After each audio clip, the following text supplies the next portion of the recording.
So what we're going to do then is the first part of the program is to get effectively a second keynote speech. We're really lucky to have Roberto here on that sort of side of it. And he's going to give us a perspective, literally now from a project point of view, but also in context to his company. So, Roberto, if I could welcome you on the stage. Okay, hello again. I have about half the people left. Okay, so I'm going to talk about what we did in C2Net as a company, and specifically our pilot, because we're one of the end users for the project, one of the 4 pilots that we have in the project. So I'm going to start a bit with the company first, then we're going to go a bit into the background of the company, what solutions we provide, customers, market sector, and then this is going into what C2Net is actually about. So I think Jorge is going to talk about C2Net more later, but I can give you the lowdown from my perspective on it. Then we're going to talk about the current areas of opportunity, the C2Net pilot and its relevance to the way we work, pilot scenarios and real-life situations, and the future of C2Net and what it can do for us. So, Fluid House is based in Jyväskylä, Finland, which is about 3 hours north of Helsinki, around there. It says here that we have over 40 years of experience. This is counting the people that we have in the company doing the same thing, but the company is really not that old.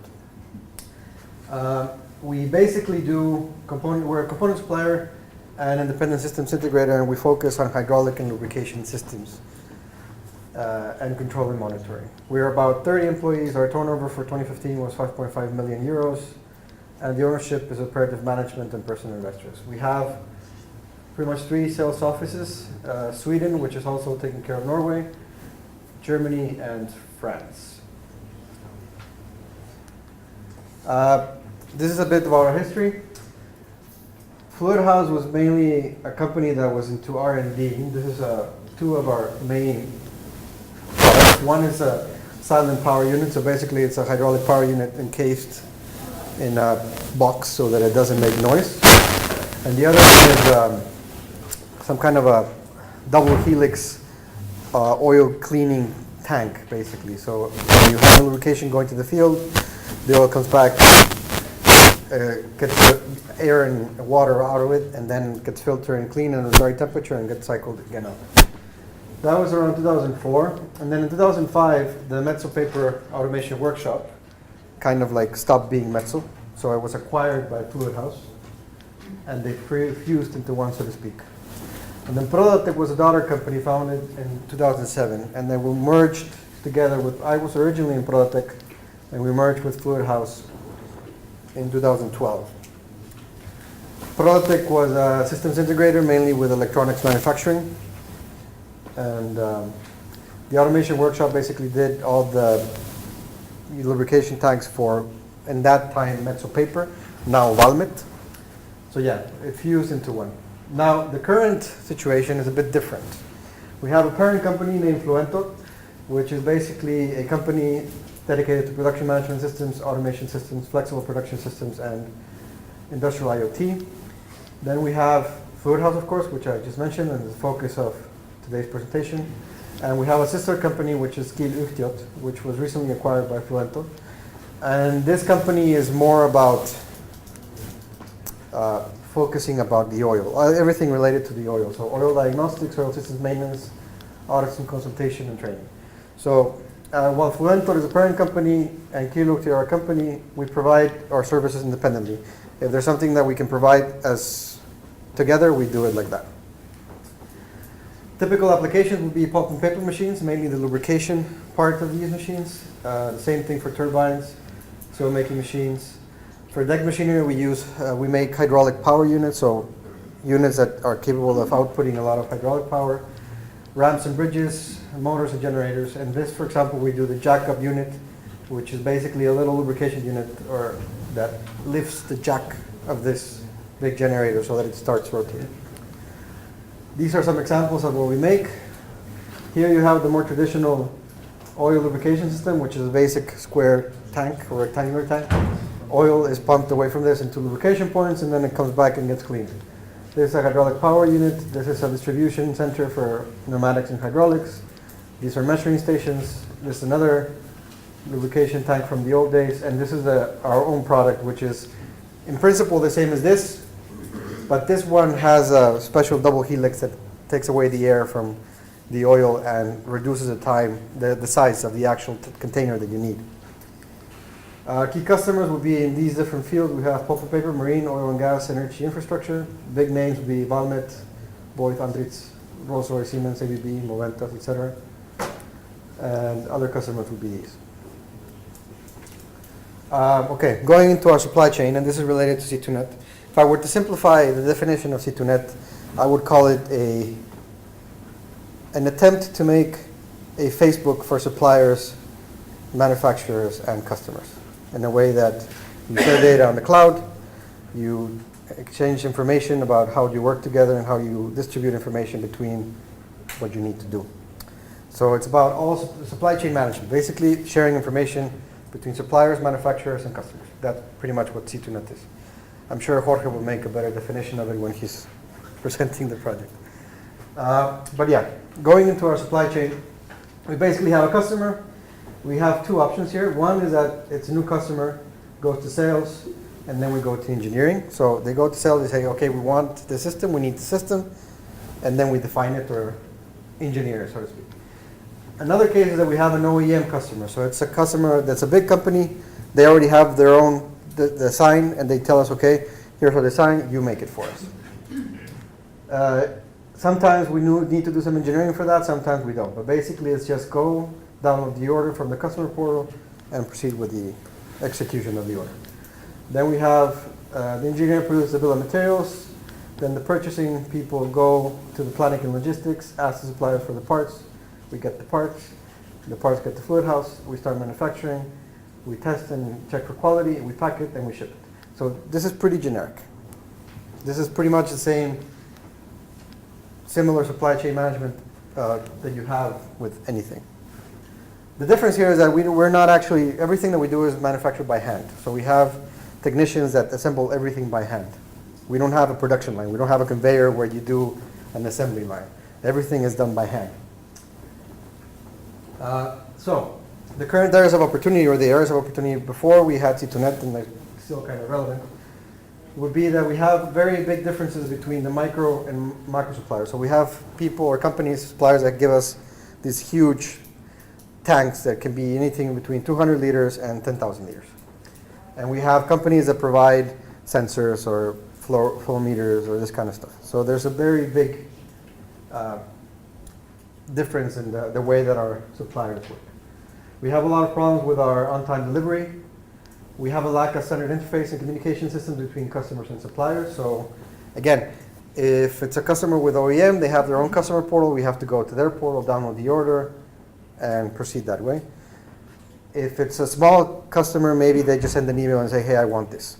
So there's no standard way of proceeding with customers and also with suppliers. We have scheduling problems with the lack of forecast capabilities. We have the internal processes rely heavily on old technologies, like I was mentioning. We have Excel. We have Bond 4, which is the old Infosys ERP from the 1990s that still has a horrible, horrible interface. Then we have orders are managed in a personal manner depending on who's the customer and who's the handler. So, for example, for one company, we only have one guy that always receives the orders and does all the management. Then for another company, we have another person, and he or she manages that company in a different way. And they all do it their own way. There's no specific standard process. So, C2Net and its relevance to our work. So basically, the idea with C2Net for us was to increase visibility and data sharing and transparency. So the idea to have a cloud where we put our plans and a customer can see the plans that are related to their product or the product they ordered. And similarly, the stuff that we're purchasing from our suppliers would be available there to be seen. So a secure cloud-based storage and management of critical data such as purchasing, production plans, customer, and order data status. So sharing relevant production data with customers and suppliers, specifically with customers in this case. And it would be more correct to say that we would like the suppliers to share information with us, but we didn't get to that point. We'll see later. Accessibility of production data anywhere and anytime with strong visibility of useful data and awareness of real-time situations. So right now the problem is that even inside the company there's lack of visibility. If there's a problem in the shop floor, you can't really see it anywhere. The guy that's making the machine comes upstairs, talks to the project manager and says, hey, we have this problem, we need to fix it. And optimization of planning and production activities and enhancement of data availability to Fluid House and its partners. So right now, the way we schedule production is basically we have a budgeted amount of hours, we give the information, and we have a delivery date, and we have a date when we know we need the components to arrive. So then you give this information to the supervisor. We know what the supervisor does, but he arranges a schedule, and then things get made. So the idea of C2Net was to address these problems.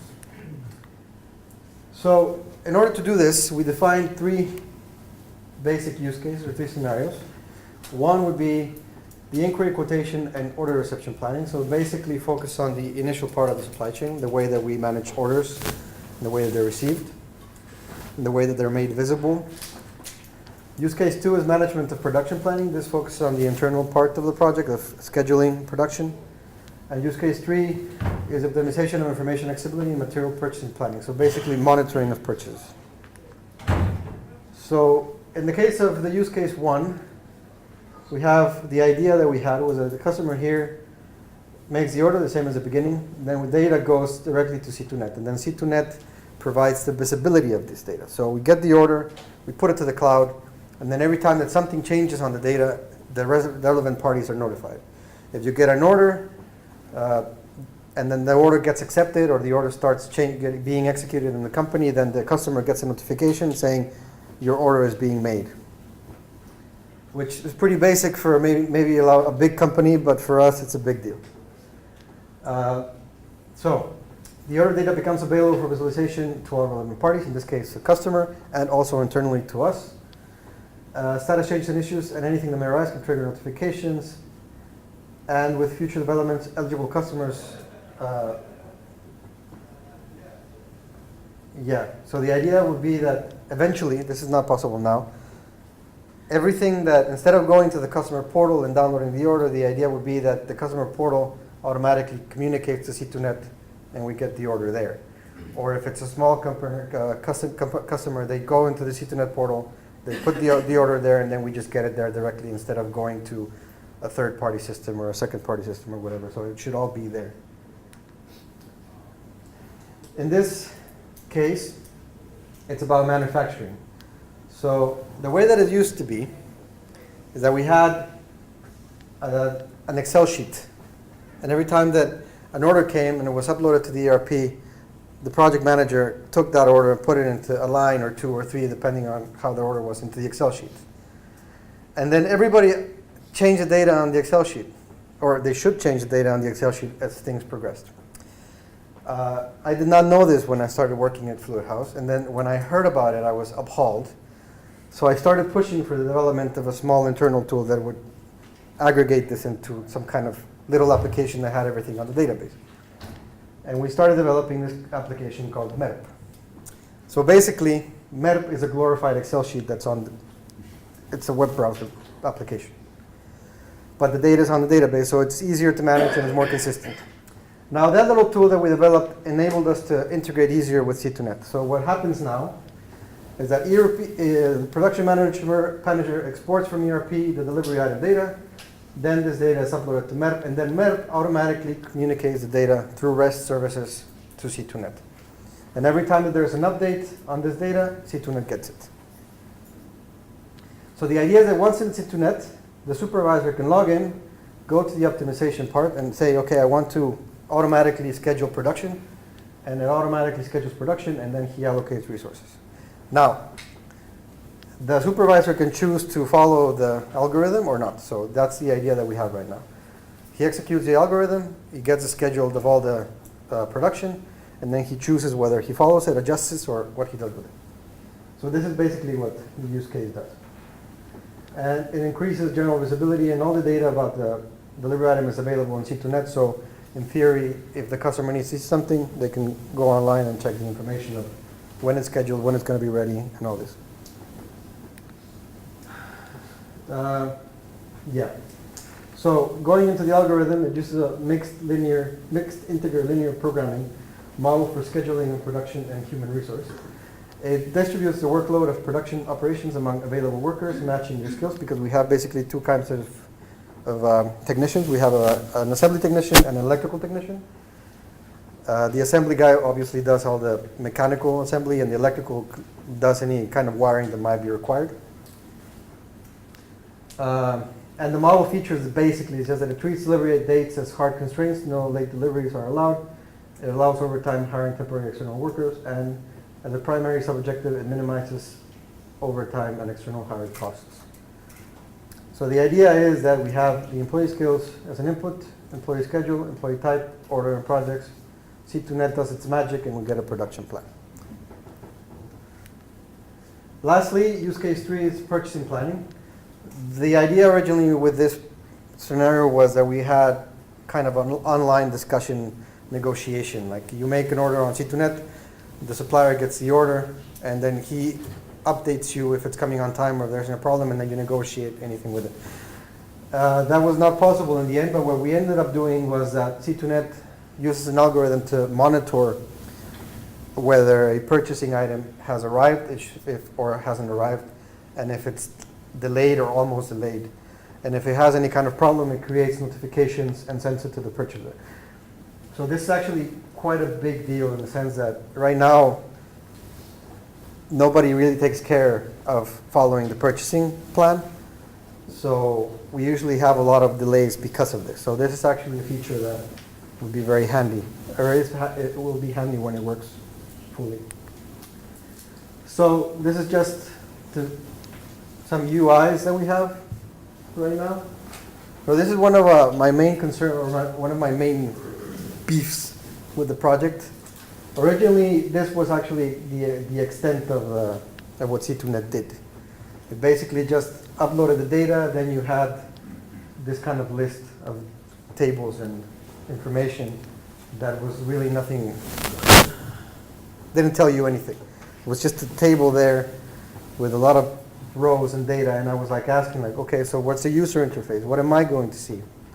Where's the data that I can visualize? So we started pushing, and we came up with these kind of Gantt charts.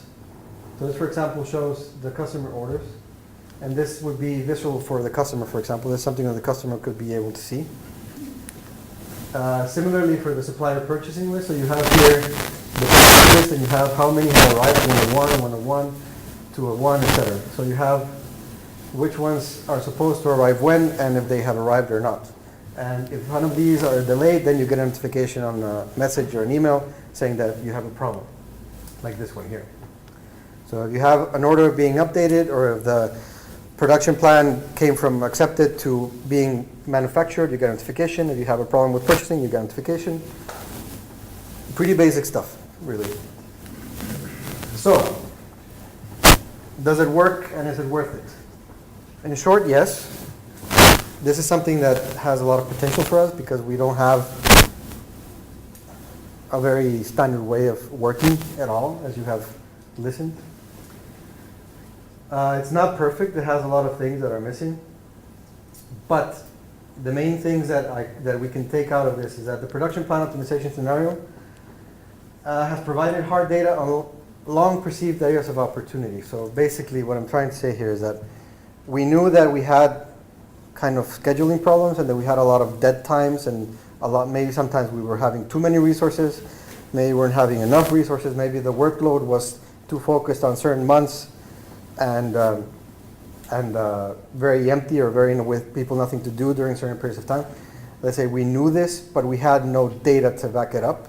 So now with the algorithms of the optimization, you could actually see that, okay, you have these many projects, and these guys are not doing anything for 3 months, but then you have a huge workload where you're hiring extra people on this period of time. So why are you doing that? So that's something that is already high value from that. The development of data imports, exports from our MEP system have kind of pushed our company into starting to analyze our processes more and try to understand what we're doing and where we want to go. And the other thing is that the ERP that we're using now is going to go offline next year, so we need to put a new one. And we have a PDM also that we recently acquired and still needs to be integrated further. So these are things that are going to be made easier with the net system and also with C2Net. The supplier monitoring scenario, again, like I mentioned earlier, is very nice that we have now a possibility to something that monitors our purchasing list and to know if something is delayed, because the moment something is delayed and we act on it, it's less likely that it will cause a problem on the on-time delivery eventually.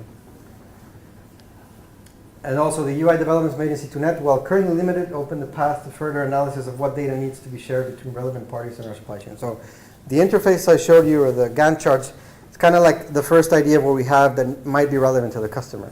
But of course, depending on the customer, they might not really care.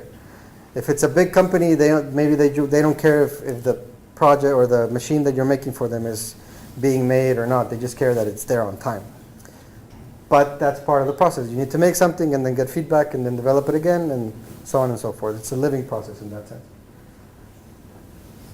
Similarly, it also makes us think what we would like from our supply chain. Because right now we have way too many suppliers. We have more than 100, 200 suppliers, and we actually only need maybe half of them. So this is actually going to help us evaluate which ones we want to keep and which ones we need to get rid of. So the future of C2Net and what it can do for us: enhance and overall improve our business relations with both customers and suppliers. So again, by making data available to customers, we seek to improve our relationship with them and make communication easier. And similarly with suppliers, we want to filter out the ones that are not as good for us and keep the ones that are good and develop the relations with them further. Help us standardize and better evaluate what kind of suppliers we want to collaborate with. Standardize plans and data sets so that they're easier to integrate with multiple legacy systems, because we still have quite a few of these. And basically involve customers and suppliers more in C2Net platform so we can fully benefit from the collaboration features it offers. This is what I was talking, what I meant when it's kind of like the Facebook for supply chain management. If you have a system on the cloud, it's useless if you don't have people. It's like, what does it matter if you have a Facebook account if you don't have friends? There's nobody to see your information, there's nobody to share it to, and you can't really see anything from them. So the idea here is that you have a system that's running on the cloud, and the idea is that you get everyone to join in so that you can actually use it. If you don't have that, then the system is useless. So that's, I think, the biggest challenge for C2Net, is to accomplish this kind of Facebook effect, in the sense that you make a platform worthy enough or interesting enough that you have suppliers and customers joining, and then you have data sharing, which kind of touches on the subject of security and data that we were talking earlier. And yeah, thank you.